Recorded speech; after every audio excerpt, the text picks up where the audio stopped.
Yakin NIM 275. Saya adalah seorang mahasiswa dari IAIN Tulungagung, jurusan Manajemen Keuangan Syariah, kelas 3 FMKS. Di sini saya akan mempresentasikan materi berdasarkan dari kelompok kami. Yang pertama adalah mengenai pengertian pasar barang dan pasar uang. Baik, yang pertama adalah pasar barang. Jadi pasar barang itu adalah pasar di mana semua barang dan jasa diproduksi oleh suatu negara dalam jangka waktu tertentu. Permintaan dalam pasar barang merupakan agregasi dari semua permintaan akan barang dan jasa yang diproduksi dalam negeri. Pasar barang atau komoditi, atau juga bisa disebut dengan bursa komoditi, adalah pasar yang kegiatannya mempertemukan antara penjual dan juga pembeli untuk memperjualbelikan barang-barang komoditi. Ya, misalnya seperti kopi, kedelai, kakao, gula, jagung, dan tembakau, kemudian ada emas, perak, banyak, dan lain-lain. Kemudian kegiatan ekonomi yang tergolong kegiatan pasar barang, yang pertama adalah pasar barang nyata atau real, merupakan pasar yang hanya menjual suatu barang dalam bentuk fisik yang jelas. Contohnya seperti pasar Kebayoran Lama dan juga pasar Senin. Kemudian yang selanjutnya adalah pasar barang abstrak, yaitu pasar yang menjual suatu barang yang tidak terlihat secara fisik. Jadi masih semu itu, contohnya itu adalah pasar komoditas atau juga komoditas yang menjual barang semu seperti pasar karet dan pasar tembakau. Kemudian yang selanjutnya adalah pasar uang. Pengertian dari pasar uang adalah keseluruhan permintaan dan penawaran dana atau surat berharga yang mempunyai jangka waktu 1 tahun atau kurang dari 1 tahun dan juga dapat disalurkan melalui lembaga perbankan. Pasar uang sering juga disebut sebagai pasar kredit jangka pendek. Pasar uang merupakan pertemuan antara demand dan supply jangka pendek.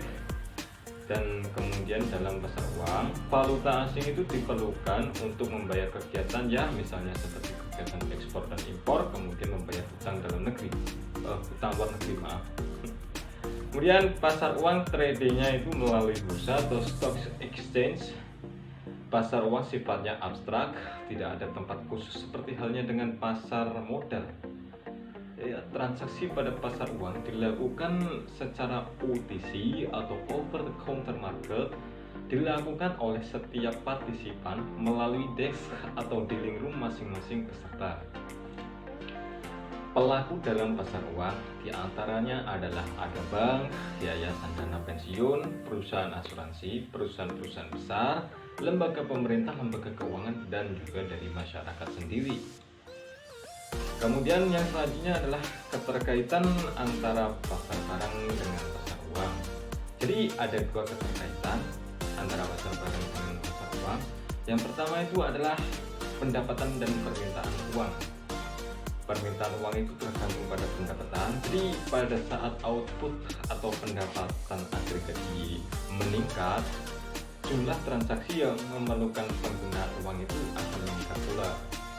Jadi intinya adalah pendapatan yang ditentukan di pasar barang itu akan mempunyai pengaruh yang besar atas permintaan uang di pasar uang. Kemudian yang selanjutnya adalah belanja investasi yang direncanakan dan tingkat bunga. Belanja investasi yang direncanakan atau juga bisa disingkat dengan huruf besar I bergantung pada tingkat bunga R. Jadi semakin tinggi tingkat bunga, maka semakin rendah tingkat belanja investasi yang direncanakan. Kemudian untuk materi selanjutnya akan dilanjutkan oleh presentator berikutnya. Terima kasih. Baik, di sini saya akan menjelaskan tentang menghitung pendapatan dan tingkat bunga keseimbangan. Pendapatan nasional yaitu jumlah yang diterima oleh faktor-faktor produksi yang digunakan untuk memproduksi barang dan jasa dalam suatu tahun tertentu. Pendapatan nasional ini menjadi ukuran penting untuk mengukur sejumlah meningkatkan kegiatan ekonomi yang dicapai di suatu negara. Berikut ini ada macam-macam pendapat nasional. Yang pertama, Gross National Product atau biasa disebut GNP adalah nilai barang dan jasa yang diproduksi oleh suatu negara dalam suatu periode tertentu dalam 1 tahun, yang diukur dengan satuan uang GNP. Dihitung dengan menjumlahkan semua nilai barang dan jasa yang dihasilkan oleh produk suatu negara tersebut ditambah penduduk negara yang berada di luar negeri. Yang kedua, Gross Domestic Product atau biasa yang disebut BDP adalah nilai barang dan jasa yang diproduksi dalam suatu negara dalam suatu periode tertentu yang menjumlahkan semua hasil dari warga negara yang bersangkutan ditambah dengan negara-negara asing yang bekerja di negara tersebut.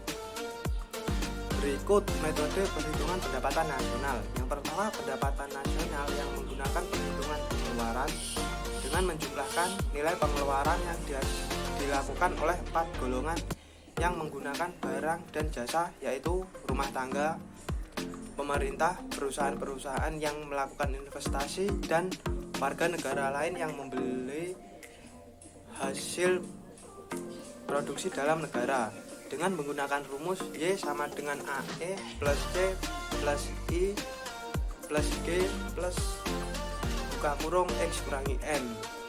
Keterangan agregat ekspeditur: AE konsumen, C swasta atau produsen, I pemerintah, G ekspor neto X kurangi M. Berikut yang kedua, pendapatan nasional yang menggunakan perhitungan produk neto. Nilai tambahan yang dihasilkan dari berbagai kegiatan ekonomi. Nilai tambahan yaitu pertambahan nilai rupiah suatu barang sebagai hasil dari kegiatan suatu perusahaan di dalam perhitungan produk neto. Terbagi menjadi beberapa sektor yang akan mewujudkan pendapatan nasional, yaitu yang A, pertanian, kehutanan, dan perikanan. Yang kedua, industri pengolahan. Yang ketiga, listrik, gas, dan air. Yang keempat, perdagangan dan lain-lain. Dengan rumus metode produksi Y sama dengan sigma NP 1 I1 I sama dengan 1, di mana Y adalah produk domestik bruto atau gross domestic product atau yang biasa disebut GDP. P adalah harga barang dari unit ke 1 hingga unit ke N, dan I adalah jumlah barang dari jenis ke 1 hingga jenis ke N. Yang ketiga, pendapatan nasional yang menggunakan perhitungan pendapatan menjumlahkan pendapatan yang diterima dari faktor-faktor produksi yang digunakan untuk menghasilkan pendapatan nasional. Pendapatan dibagi menjadi berbagai jenis, yaitu gaji dan upah, pendapatan tenaga kerja, sewa atau pendapatan tanah dan bangunan, bunga atau pendapatan modal, dan keuntungan atau pendapatan pengusaha. Dengan menggunakan rumus Y sama dengan YW plus YI plus YR plus YP. Keterangan tenaga kerja W, modal I, tanah R, skill, dan entrepreneurship P. Modal keseimbangan di pasar barang dan jasa atau kurva IS, dan metode keseimbangan di pasar uang atau kurva LM. Metode keseimbangan di pasar barang dan jasa serta pasar uang sekaligus disebut dengan metode keseimbangan IS dan LM dengan menggunakan titik potong kurva IS dan LM. Dalam metode keseimbangan IS dan LM tersebut terjadi keseimbangan umum. Keseimbangan umum terjadi pada waktu pasar barang dan jasa dengan pasar uang berada dalam keseimbangan secara bersama-sama. Saat terjadi keseimbangan umum, besarnya pendapat nasional Y dan tingkat bunga I mencerminkan pendapatan nasional dan tingkat bunga keseimbangan yang terjadi baik di pasar barang dan jasa maupun di pasar uang. Untuk menentukan besarannya pendapat nasional dan tingkat bunga keseimbangan dapat dilakukan dengan pendekatan garis dan matematis. Yang pertama, pendekatan garis. Pendekatan garis dilakukan dengan memotong dua kurva, yaitu kurva IS dan kurva LM. Berdasarkan titik potong, kedua kurva IS dan kurva LM akan diperoleh titik keseimbangan yang mewujudkan pendapatan nasional dan tingkat bunga keseimbangan. Yang kedua, pendekatan matris. Pendekatan matematis. Pendekatan matematis dilakukan dengan mencari titik potong kedua kurva IS dan LM dengan cara eliminasi maupun substitusi, seperti pendekatan grafis. Titik potong kedua kurva IS dan LM menunjukkan pendapatan nasional dan tingkat bunga keseimbangan. Sekian. Perkenalkan, nama saya Kiki Lestari, NIM 270. Untuk materi yang ketiga yaitu kurva keseimbangan pasar barang dan pasar uang. 1. Keseimbangan pasar barang kurva IS. Untuk menguraikan keseimbangan pada pasar barang dalam ekonomi, disajikan analisa grafik berdasarkan buku yang ditulis oleh Eko Suprayitno tentang keseimbangan pasar barang dan pasar uang. Pasar barang ditulis juga sebagai sektor real dalam bukunya Eko Supriyatno tersebut. Dalam pembahasan mengenai ekonomi makro, menggambarkan kondisi perekonomian dipandang dari sisi permintaan dan penawaran barang dan jasa. Stabilitas ekonomi makro dilihat dari keseimbangan antara permintaan atau yang ditunjukkan oleh total pengeluaran dan penawaran yang ditunjukkan oleh kemampuan perekonomian tersebut menghasilkan barang dan jasa yang terjadi di pasar tersebut. Sebagaimana kita ketahui bahwa menurut Keynes, pengeluaran konsumsi dipengaruhi oleh pendapatan. Secara matematis, hubungan fungsional antara pengeluaran konsumsi rumah tangga atau C dan pendapatan atau Y dapat dinyatakan sebagai berikut. C sama dengan F kali Y. Kita dapat juga mengetahui bahwa investasi perusahaan sangat tergantung dari tingkat bunga. Makin tinggi tingkat bunga, maka makin kecil investasi yang dilaksanakan. Begitu juga sebaliknya. Oleh karena itu, hubungan matematisnya adalah sebagai berikut. I sama dengan F dikali I kecil, di mana delta I per delta I kurang dari 0. Secara eksplisit, bentuk persamaan investasi sebagai berikut. I sama dengan I0 dikurangi KI, di mana I0 adalah besarnya pengaruh investasi pada saat tingkat bunga sama dengan 0, I sama dengan tingkat bunga umum, dan K sama dengan besarnya koefisien tingkat bunga. Dalam analisis keseimbangan pasar barang atau sektor real, kondisi keseimbangan perekonomian dapat digambarkan ke dalam sebuah kurva yang disebut kurva IS. Menurut Mankiw, untuk terbentuknya kurva IS tersebut, maka Mankiw menggunakan model Keynesian Cross. Keynesian Cross adalah model dasar dalam penentuan pendapatan. Ini mengambil kebijakan fiskal dan perencanaan investasi sebagai eksogenus dan kemudian menunjukkan bahwa terdapat satu level dari pendapatan nasional, yang mana actual expenditure sama dengan plan expenditure. Secara matematisnya adalah Y sama dengan E. Hal ini menunjukkan bahwa perubahan dalam kebijakan fiskal memiliki dampak multiplier atas pendapatan. Mankiw juga menyatakan bahwa perencanaan investasi tergantung dengan tingkat bunga. Keynesian Cross menunjukkan hubungan antara tingkat bunga dan pendapatan nasional. Makin tinggi tingkat bunga, maka makin rendah investasi yang akan ditanamkan. Hal ini akan mengakibatkan menurunnya pendapatan nasional. Hal ini dapat ditunjukkan dari grafik berikut ini. Pada grafik A yang menunjukkan fungsi investasi, yang mana pertambahan tingkat bunga dari R1 ke R2 mengakibatkan penurunan tingkat investasi dari I1 ke I2. Penurunan investasi ini juga mempengaruhi Keynesian Cross yang ditunjukkan pada grafik B, hubungan antara pengeluaran dengan pendapatan nasional. Ketika terjadi penurunan investasi, maka pendapatan juga akan mengalami penurunan dari Y1 ke Y2. Grafik A dan B tersebut kita turunkan akan menghasilkan kurva IS yang ditunjukkan pada grafik C, hubungan antara tingkat bunga dengan pendapatan. Ketika tingkat bunga mengalami kenaikan dari R1 ke R2, maka mengakibatkan penurunan pendapatan dari Y1 ke Y2.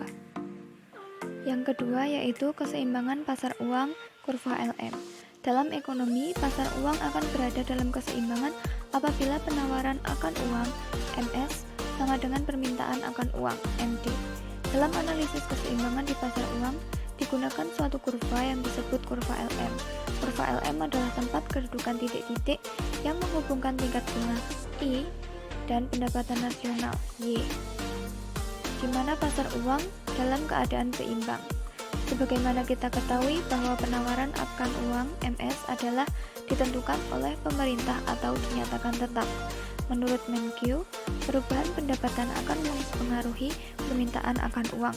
Apabila pendapatan naik, maka expenditure akan mengalami kenaikan, sehingga masyarakat banyak melakukan transaksi yang menggunakan uang. Sehingga kenaikan pendapatan akan mengakibatkan kenaikan permintaan akan uang. Hal ini dapat ditunjukkan secara matematis sebagai berikut. Dalam kurung M per P dikali D sama dengan L dalam kurung RY. Permintaan akan uang memiliki hubungan negatif dengan tingkat bunga dan memiliki hubungan positif dengan pendapatan. Menurut Menkyu, penurunan kurva LM dapat ditunjukkan pada gambar berikut ini. Dapat kita lihat pada grafik A yang menunjukkan perubahan keseimbangan pada pasar uang, di mana ketika pendapatan mengalami kenaikan sebesar Y1 ke Y2, maka akan mengakibatkan kenaikan permintaan uang, sehingga kurva MD bergerak ke kanan. Hal ini juga mengakibatkan kenaikan tingkat bunga dari R1 ke R2.